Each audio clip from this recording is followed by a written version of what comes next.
जहाँ से भगवान शंकर का रथ जा रहा है, उस रोड को, उस सड़क को खराब कर दिया जाए। भगवान शंकर क्रोधित हो उठे, गणेश के मस्तक को काट। कोई माँ अपने बच्चे को अपने पीठ के पीछे लेकर नहीं सोती है, और सबसे वार्ता हुई। उनके भयंकर स्वरूप को देखकर हर देवी देवता भयभीत हो उठे। अब ऐसा भी प्रश्न होता है, ऐसा भी मन में विचार आता है कि विनायक कौन है और गणपति कौन? शिव जी ने विनायक का पूजन यहीं पे किया। मेरे अपराध को आप क्षमा कीजिए।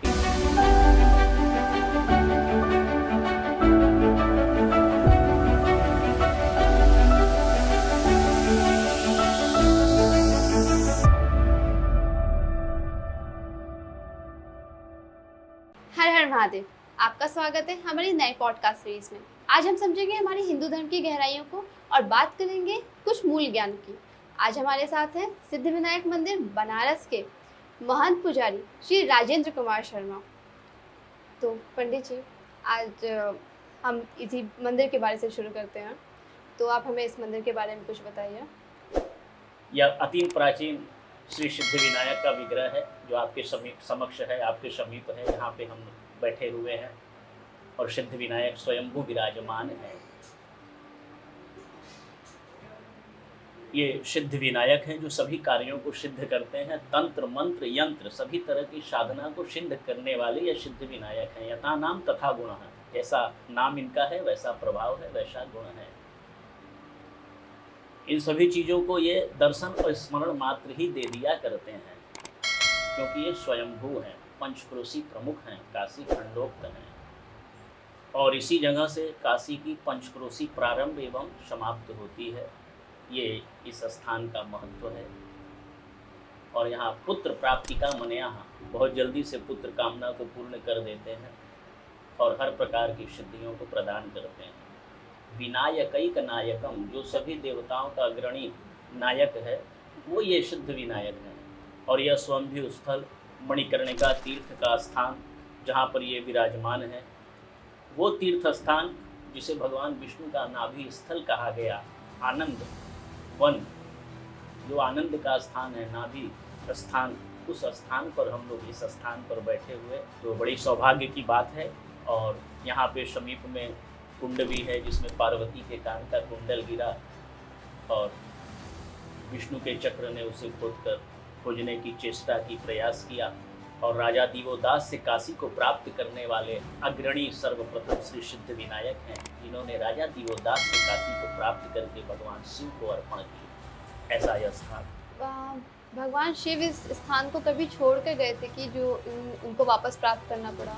भगवान शिव के अनंत भक्त थे राजा दिवोदास, जो उनकी अनंत भक्ति नित्य की क्रिया करते थे, और उनको प्रसन्न करके उन्होंने वर में काशी को मांग लिया था।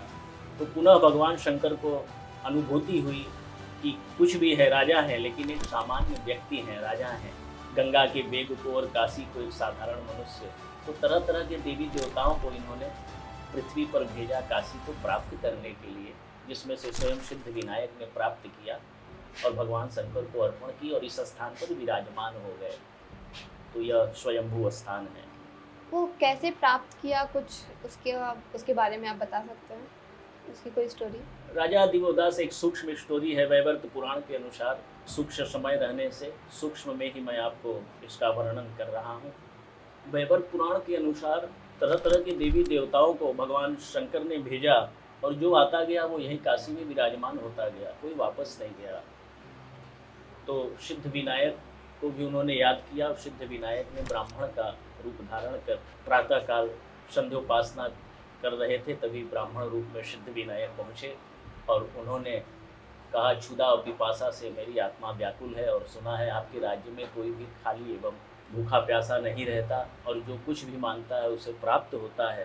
तो राजा ने कहा कि हाँ, तथास्तु, मैं आपको भी वचन देता हूँ कि आपकी भी जो जिज्ञासा है, जो आप मुझसे चाहते हो, उसे मैं आपको भी दूंगा। तो ऐसे वचनबद्ध होकर, जब वो वचनबद्ध हो गए, उन्होंने वचन दे दिया उनको, तो उन्होंने कहा, अपने शरीर का, अपने विग्रह का उन्होंने दर्शन दिया और कहा कि मैं आपसे काशी को ही प्राप्त करने आया हूँ। भगवान शिव ने इसी हेतु, इसी कार्य हेतु मुझे इस स्थान पर भेजा है। तो उन्होंने कहा, मैं वचनबद्ध हूँ इसलिए मैं काशी आपको देता हूँ। और काशी भगवान सिद्ध विनायक को अर्पण की और इन्होंने शिव को अर्पण की और यहाँ विराजमान हुए। ये एक सूक्ष्म इनकी कहानी है, स्टोरी है, जो वैवर्त पुराण, मुद्गर पुराण में अंकित है। पंडित जी, सिद्धि विनायक की उत्पत्ति कैसी हुई, उनका जन्म के पीछे की कुछ कहानी? सिद्ध विनायक वो हैं जिनके कोई पिता नहीं है, स्वयं आदि शक्ति है, भगवान शंकर का ही रूप है। त्वं ब्रह्मा त्वं विष्णु त्वं रुद्र त्वं इंद्र त्वं अग्नि त्वं वायु त्वं सूर्य त्वं चंद्रमा त्वं ब्रह्मभूर्भुवस्वरोम।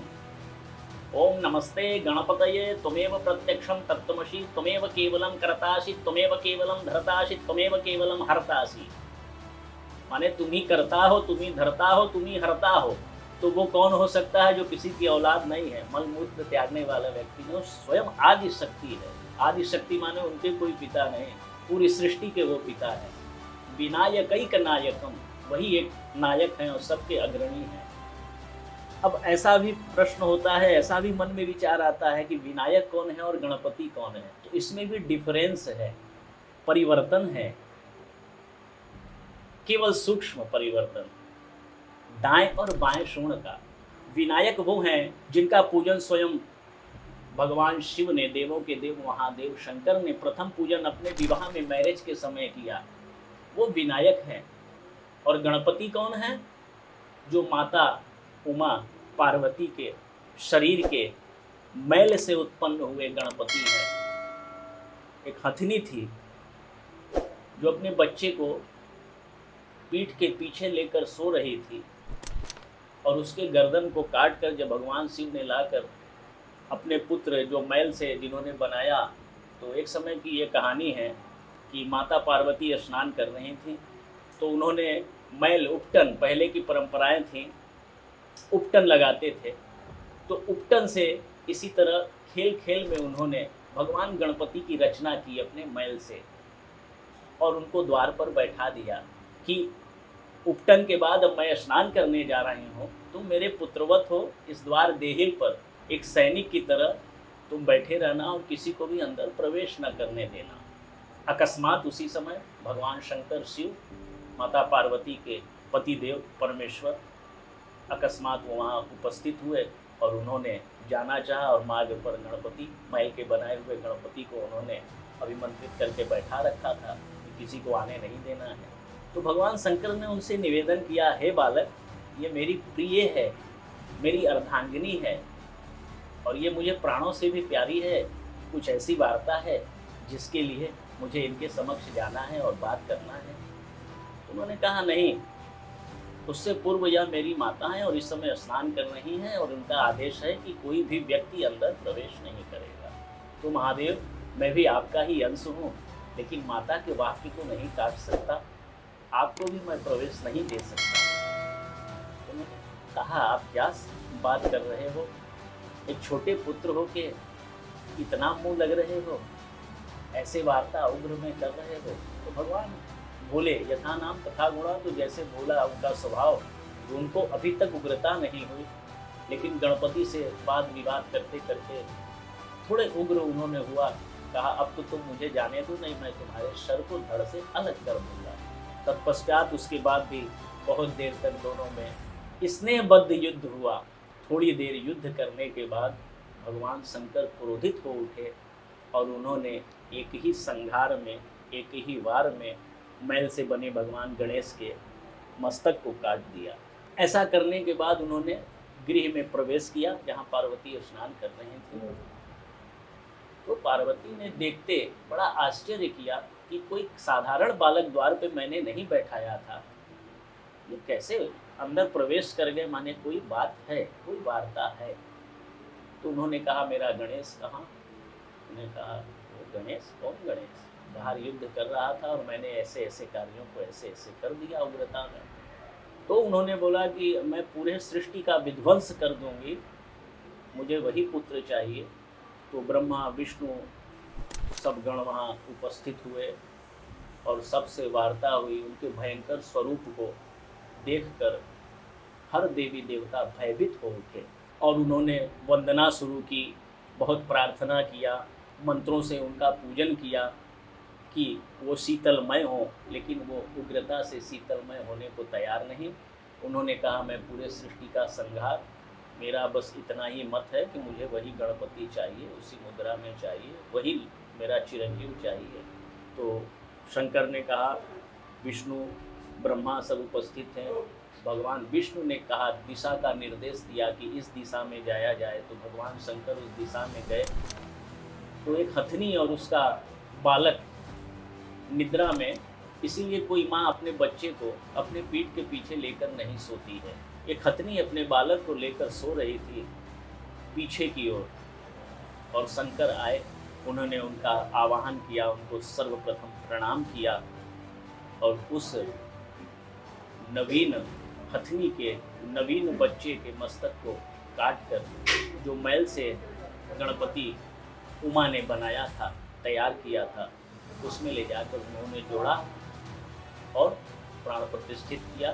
गणेश खड़े हो गए, माता और पिता का चरण छुए, और माता पार्वती ने अपने हृदय से, अपने गले से अपने बालक को लगा लिया। बहुत प्रसन्न हो उठी, चारों ओर से पुष्प वर्षा होने लगी और उनको नमन सभी देवी देवता करने लगे। यह प्रकरण हुआ गणपति का, गणेश का। काशी में 56 विनायक हैं, 56 क्वांटिटी, और 56 गणेश ही हैं। फर्क बस दाएं और बाएं सूंड का है। विनायक की सवारी सफ़ेद मूसक है, वाइट मूसक है, और गणेश की सवारी काला मूसक है। विनायक के दो शक्ति हैं, रिद्धि और सिद्धि, जिनसे उत्पन्न विनायक के दो पुत्र भी हैं जो शुभ और लाभ कहलाते हैं। हर शुभ पूजन में हम लोग शुभ और लाभ लिखते हैं, स्वस्तिक बनाते हैं। तो स्वस्तिक बनाने मात्र से ही गणेश और शंकर का पूरा परिवार उपस्थित हो जाता है, इसीलिए हर जगह स्वस्तिक बनाया जाता है और शुभ और लाभ लिखा जाता है। लेकिन कितने लोगों को, कितने युवाओं को, कितने वृद्ध व्यक्तियों को नहीं पता है कि शुभ लाभ कौन है। तो रिद्धि से उत्पन्न शुभ है और सिद्धि से उत्पन्न पुत्र लाभ है, जो विनायक के पुत्र हैं, और दो शक्ति, दो पत्नियां इनकी, रिद्धि और सिद्धि, जो विनायक की हैं। पर पंडित जी, जैसी कथाएं सुनने में आती है कि रिद्धि सिद्धि गणेश जी की पत्नियां थी और शुभ लाभ उनके पुत्र थे, स्वास्तिक उनका ही सिंबल होता है। यही भ्रांति है। जैसे मैंने बताया आपको, बनारस में और सभी जगह तो नहीं, बनारस में जो स्वयंभू स्थल है 56 है, और गणेश भी 56 है। सबकी स्टोरी है, कहानी है। उसके अंतर्गत उस विग्रह में, उस स्थान पर वह विग्रह विराजमान है। जैसे बड़े गणेश, तो बड़े गणेश हैं, तो बड़े गणेश का शब्द गणेश के साथ लगा है। बड़े गणेश ये सिद्ध विनायक हैं, तो विनायक शब्द लगा हुआ है। साक्षी विनायक हैं, तो विनायक, साक्षी विनायक लगा हुआ है। चिंतामणि गणेश हैं, तो चिंतामणि गणेश लग गया। तो जहाँ विनायक है वह विनायक रहेगा, और जहाँ गणेश है वहाँ गणेश शब्द लग जाएगा। ये उनको पहचानने के शब्द हैं। और संसार में दाईं ओर जो सूंड हैं वे सब विनायक हैं, और जिनकी सूंड आप दर्शन कर रहे हैं आपके बाईं हाथ की ओर है, वे सब गणेश हैं। ये परिवर्तन है। जैसे कि दिवाली पे किस गणेश जी को लाना चाहिए या विनायक जी को? विनायकैक नायकम, मैंने पूर्व में भी कहा है, विनायकैक नायकम, विनायक का ही पूजन विशेषतः फलदायक है। और जहाँ बच्चों की प्राप्ति, बच्चों का पूजन, बालक रूप में गणपति हैं, और बृहद रूप में, ऐसे आप समझिए, बृहद रूप में विनायक हैं, आदि शक्ति। और बालक रूप में जैसे माघ की तिलवा चौथ पड़ती है, उसे गणेश संकष्टी चतुर्थी कहते हैं। उस दिन गणेश का आगमन हुआ, और जो भाद्रपद में जो पड़ता है, भाद्रपद शुक्ल पक्ष की जो चतुर्थी पड़ती है, उसे वैनायकी चतुर्थी भी कहते हैं। और वैनायकी चतुर्थी ही कहते हैं क्योंकि वे विनायक की है, वो भाद्रपद में पड़ती है। और तिलवा चौथ, जो तिल का लड्डू चढ़ता है, उसे गणेश का चौथ कहा जाता है, वो गणेश चौथ होती है। ये परिवर्तन, वो माघ में पड़ती है गणेश चौथ, और भादों में वैनायकी चतुर्थी पड़ती है। दोनों का ये जन्म समय। जैसे कि गणेश जी को पहले विनायक उनको नाम दिया गया था, उनका सर कटने से पहले। हाँ। तो लोग जानते हैं कि वही विनायक उनका ही नाम है, गणेश जी का। इस चीज़ से रिलेटेड बहुत सी कहानी है, किसी को नहीं पता कि वो दो अलग हैं। भगवान शंकर तो दिव्य दृष्टि थी उनके पास, वो सब जानते थे। उनको भी गणेश के जैसा ही पुत्र चाहता था कि ऐसा ही गुण हो, विनायक के ही जैसा गुण हमारे पुत्र में भी हो। इसलिए उन्होंने उसका प्रथम शादी में पूजन भी किया और उनके गुण को देखकर उसी के जैसा पुत्र भी चाहा। मतलब इनका जब ये उत्पत्ति हुई थी, इनके आए थे, तो इनका सर हमेशा से ही हाथी जैसा ही था। हाँ, इनका मतलब पहले कुछ कट के लगा नहीं, ऐसा कुछ नहीं हुआ। नहीं। इंसान का सर वैसा नहीं, विनायक का ऐसा नहीं हुआ, गणेश का हुआ। विनायक का हमेशा से ऐसे ही था। हाँ, विनायक की सवारी मैंने बताया कि सफ़ेद मूसक है, सफ़ेद चूहा है। भगवान शंकर भी एक समय का प्रकरण याद आ गया कि अपनी बारात लेकर जब जा रहे थे तो उन्होंने सब को निमंत्रण दिया और अपने ही, विनायक भी एक शंकर का रूप ही है ऐसे समझिए, तो उन्होंने अपने रूप को ही विवाह के समय में बुलाना, निमंत्रण देना भूल गए। फिर उनको जिज्ञासा हुई तब जब विनायक क्रोधित हो उठे और अपने मुस्कों को उन्होंने कहा कि जहाँ से भगवान शंकर का रथ जा रहा है उस रोड को, उस सड़क को खराब कर दिया जाए। तो जब भगवान शंकर का रथ बारात लेके जा रहा था तो उनका रथ जमीन में घुस गया। तब उनको जिज्ञासा हुई कि मैं किसको भूल गया।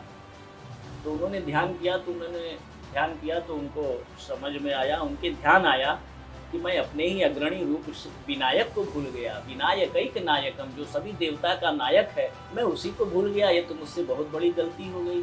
तो उन्होंने पांचवा वेद जिसे कहा जाता है गणेश अथर्वशीर्ष, उसका आवाहन किया और उनको मनाया। उसी समय का यह पाठ है, ओम नमस्ते गणपतये त्वमेव प्रत्यक्षं तत्त्वमसि त्वमेव केवलं कर्तासि त्वमेव केवलं धर्तासि त्वमेव केवलं हर्तासि त्वमेव सर्वं खलविदं ब्रह्मासि त्वं साक्षादात्मासि नित्यं ऋतं वचमि सत्यं वचमि अवत्वं माहाम् अववक्तारं। माने मैं सत्य कहता हूँ, ऋतं वचमि सत्यं वचमि, और आप ही करता हो, आप ही धरता हो।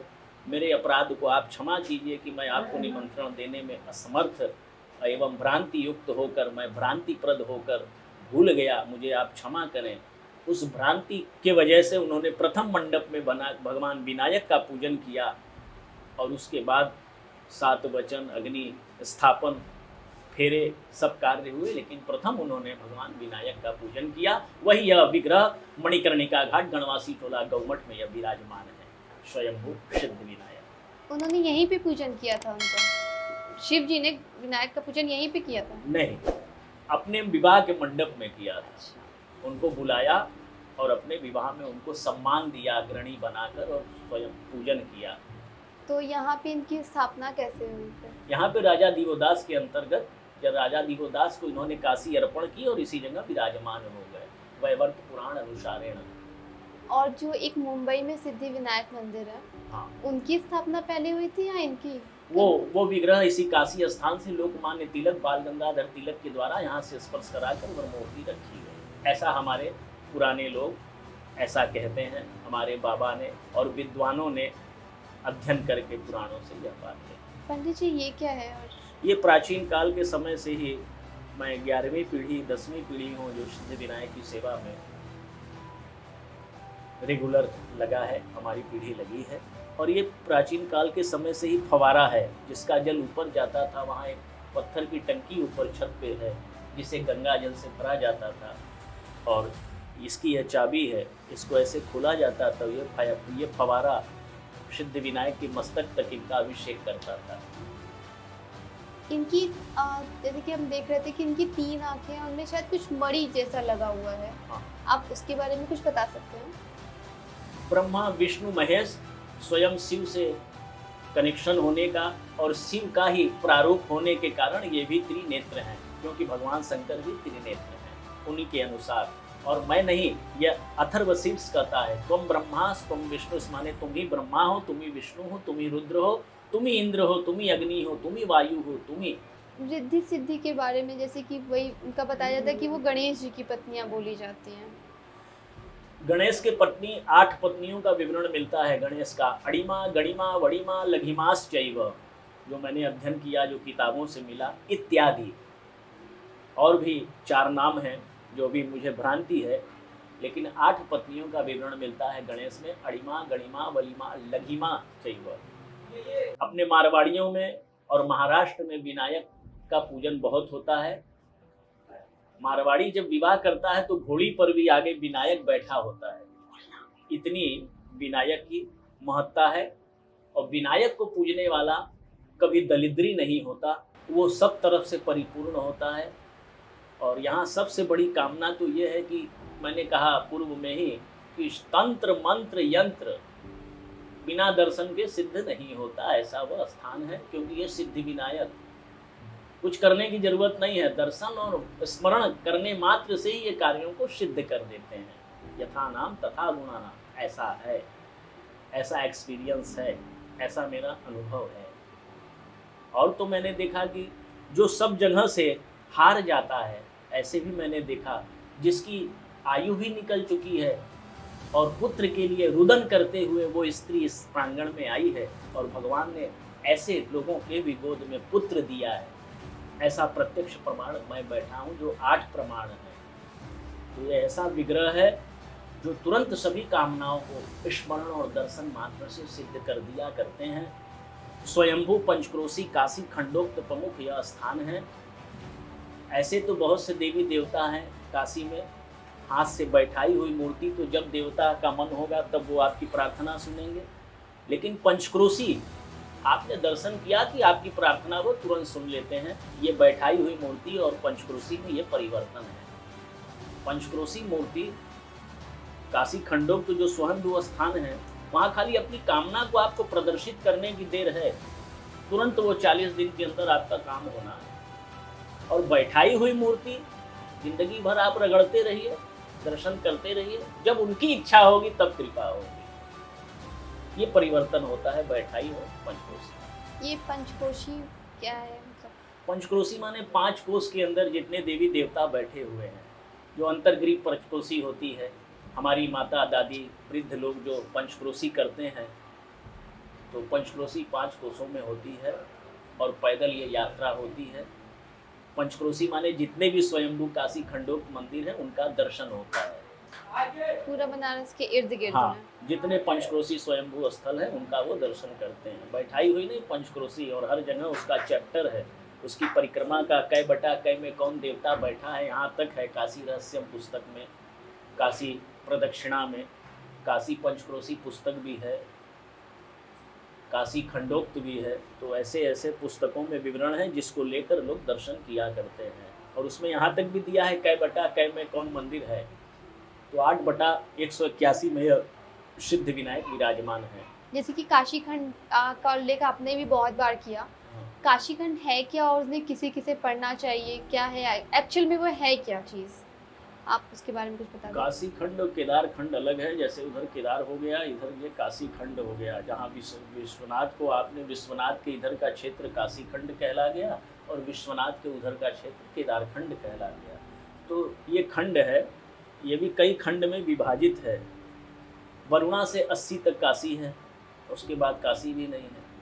तो काशी वो स्थान है 80 से वरुणा तक का, जिसमें एक खंड केदार खंड हो गया और इधर विश्वनाथ के इधर की तरफ काशी खंड हो गया। काशी मरणान मुक्ति, काशी तीनों लोकों से न्यारी है और हिमालय से भी उत्तम स्थान है, जहाँ पर स्वयं भगवान शंकर ने अपने हिमालय को भी छोड़कर काशी में वास किया और अपने त्रिशूल पर इस काशी को धारण किया।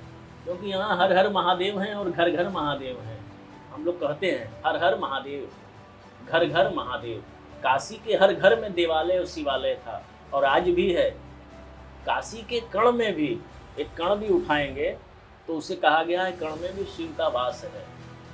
बस उसको उस भक्ति से आप एक कण भी उठा लीजिए, कंकड़ उठा लीजिए, लेकिन शिव के भक्ति से उसकी भक्ति करिए, तब भी आपकी मनोकामना पूर्ण होगी।